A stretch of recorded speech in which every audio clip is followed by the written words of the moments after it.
Buen día, soy Yulisa Chávez Granda, abogada de la Pontificia Universidad Católica del Perú, adjunta de docencia del curso de Derecho de Familia de la misma Casa de Estudios y actualmente laboro en el Ministerio de la Mujer y Poblaciones Vulnerables. En esta ocasión hablaré con el portal Polemos sobre el proyecto de ley 5871 a propósito de la erradicación del matrimonio adolescente en el Perú.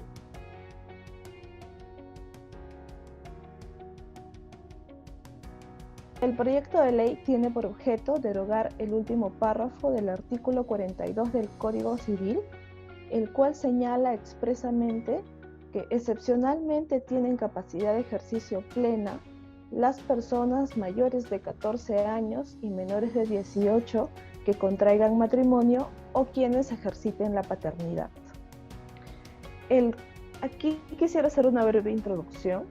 El 4 de septiembre de 2018, por Decreto Legislativo 384, se modificaron diversos artículos de la normativa peruana, incluido este artículo 42, para reconocer la plena capacidad de ejercicio de las personas con discapacidad.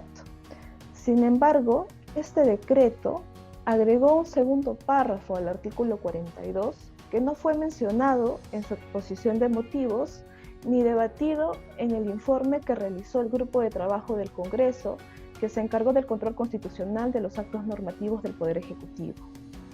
Antes del Decreto Legislativo 384, en el Perú existía una seguridad jurídica respecto a la edad en la que las personas podían contraer matrimonio. Era claro que las y los adolescentes podían casarse de manera excepcional a partir de los 16 años, por lo menos con la autorización de uno de sus padres. Sin embargo, con la entrada en vigencia del Decreto Legislativo 384 y con el añadido del segundo párrafo en el artículo 42, se abre la posibilidad de que las y los adolescentes, a partir de los 14 años, puedan casarse o tener hijos y automáticamente se convierten en ciudadanos, es decir, adquieren capacidad plena de ejercicio. Ya no serían adolescentes, sino adultos. Es por ello que se advierte que este artículo 42 del Código Civil es inconstitucional y contraviene las normas del ordenamiento jurídico nacional, pues abre la posibilidad de que las y los adolescentes puedan contraer matrimonio a los 14 años y no a los 16, como ya estaba establecido anteriormente.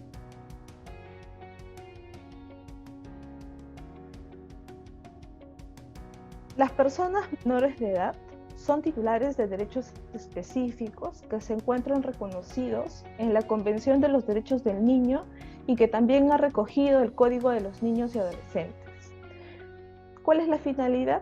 Que se desarrollen de manera integral y que cuando lleguen a la mayoría de edad puedan valerse por ellos mismos. En ese sentido, tener en el ordenamiento jurídico una norma que señale que por el hecho de ser, por ejemplo, padre o madre a los 14 años ya te conviertes en adulto, significa desprotección absoluta de derechos. Es probable que a esta edad, esta adolescente o la adolescente todavía se encuentre estudiando o depende económicamente de sus padres. Asimismo sucede con el matrimonio, porque la edad para contraer matrimonio estaba señalada a los 16 años. Y al reducirse la edad, también si se casa un adolescente o una adolescente a los 14 años, pierde la protección específica que le otorga y sus derechos específicos que tiene como adolescente para convertirse en adulto.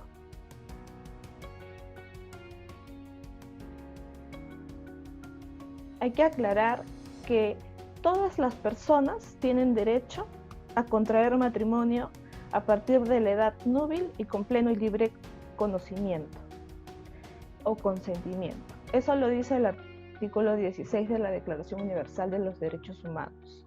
¿A qué nos referimos con edad núbil? A estar en edad para casarse.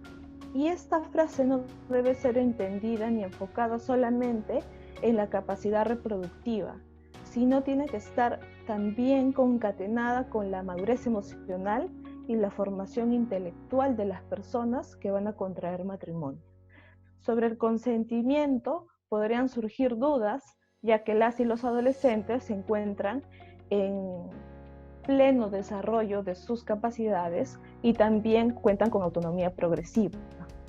Sin embargo, el Comité de los Derechos del Niño y el Comité para la Eliminación de la Discriminación contra la Mujer consideran que el matrimonio infantil y adolescente son una práctica nociva que deben ser erradicadas.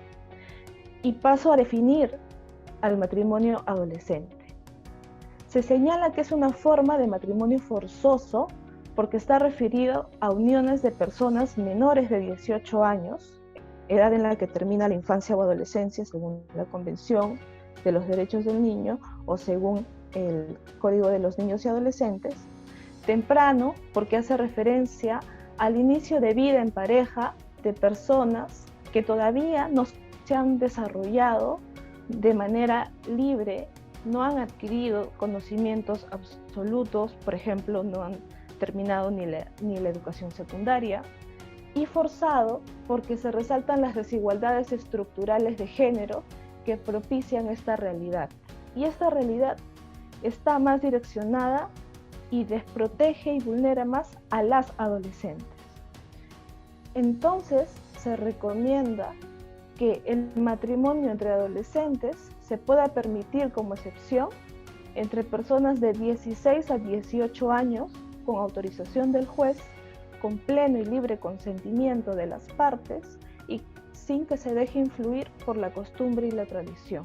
Entonces, la disminución de esta edad a los 14 estaría en contra de todo lo establecido por los organismos internacionales y la normativa internacional a la que el Perú se ha adscrito. Es más, el Comité de los Derechos del Niño y la CEDAW ha recomendado reiteradas veces al Estado peruano elevar la edad para que se contraiga matrimonio y se considere a los 18 años todavía.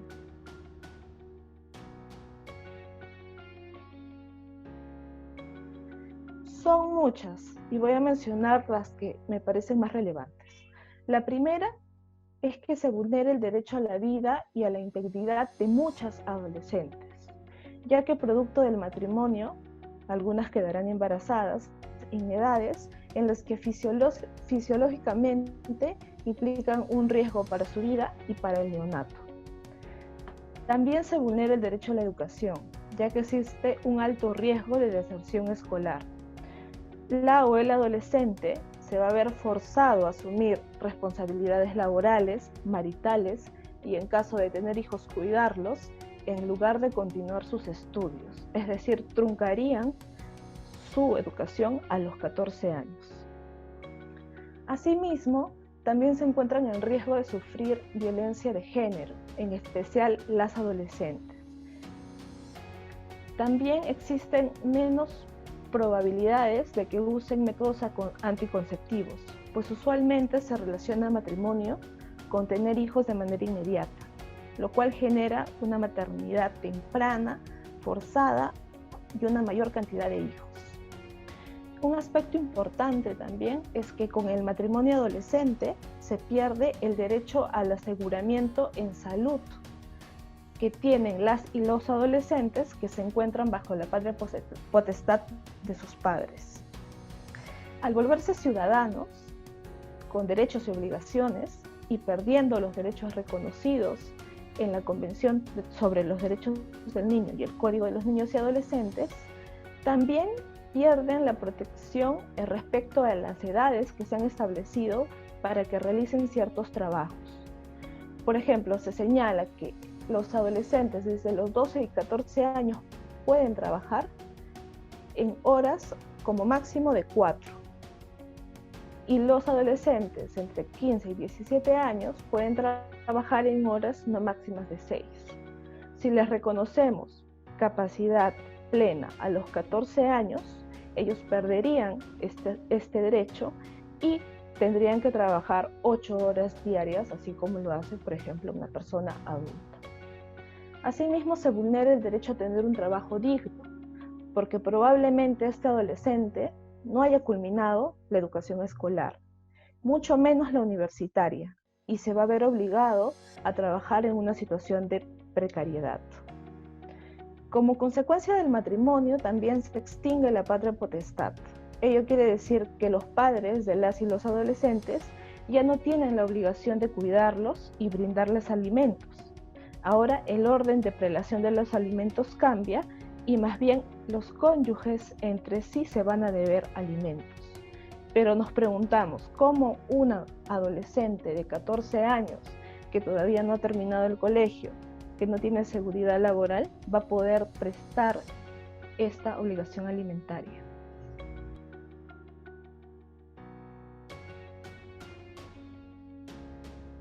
Me parece importante el proyecto de ley 5871 porque considero que es necesario eliminar del ordenamiento jurídico un párrafo que pueda traer como consecuencia vulneración de derechos fundamentales, en especial la vulneración de derechos fundamentales de adolescentes, cuyos derechos son muy poco visibilizados en el Perú.